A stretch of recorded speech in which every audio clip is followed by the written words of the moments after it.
নমস্কার। আজ এক শোকাতুর সংবাদের দিকে নজর রাখতে হচ্ছে। সকালের আলো ফুটতে না ফুটতেই পথ দুর্ঘটনায় রক্তে লাল হলো রাজপথ। কোচবিহার মাথাভাঙ্গা রোডের ফলিমারি বাগমারা এলাকায় ঘটে গেল এক মর্মান্তিক পথ দুর্ঘটনা। বিয়ের কাজ সেরে বাড়ি ফেরার পথে প্রাণ হারালেন দুই যুবক ভিডিওগ্রাফার। স্থানীয় সূত্রে জানা গেছে, আজ আনুমানিক সকাল 9টা নাগাদ কোচবিহার থেকে মাথাভাঙ্গার দিকে যাচ্ছিল ইট বোঝাই একটি ঘাতক ট্রাক। ঠিক সেই সময় বিপরীত দিক থেকে অর্থাৎ মাথাভাঙ্গা থেকে কোচবিহারের অভিমুখে আসছিলেন দুই যুবক। তারা পেশায় ভিডিও ও ফটোগ্রাফার। গতরাতে মাথাভাঙ্গা একটি বিয়ের অনুষ্ঠানে কাজ সেরে বাইকে করে বাড়ি ফিরছিলেন তারা। তখনই ফলিমারি বাগমারা সংলগ্ন এলাকায় ঘটে যায় সেই ভয়াবহ মুখোমুখি সংঘর্ষ। সংঘর্ষের তীব্রতা এতটাই বেশি ছিল যে বাইকটি দুমড়ে মুচড়ে ট্রাকের তলায় ঢুকে যায়। বাইক আরোহী দুই যুবক ছিটকে পড়েন রাস্তার ওপর। ঘটনাস্থলেই রক্তে ভেসে যায় রাজপথ।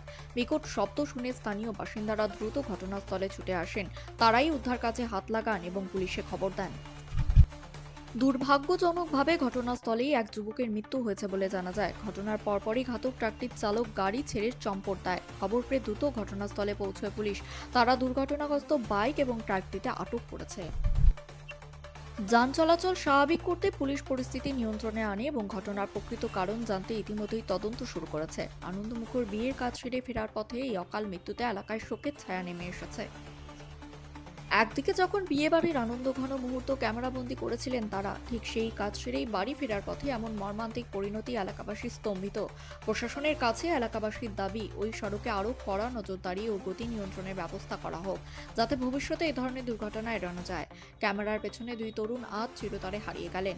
তাদের অকাল প্রয়াণে শোকস্তব্ধ কোচবিহার।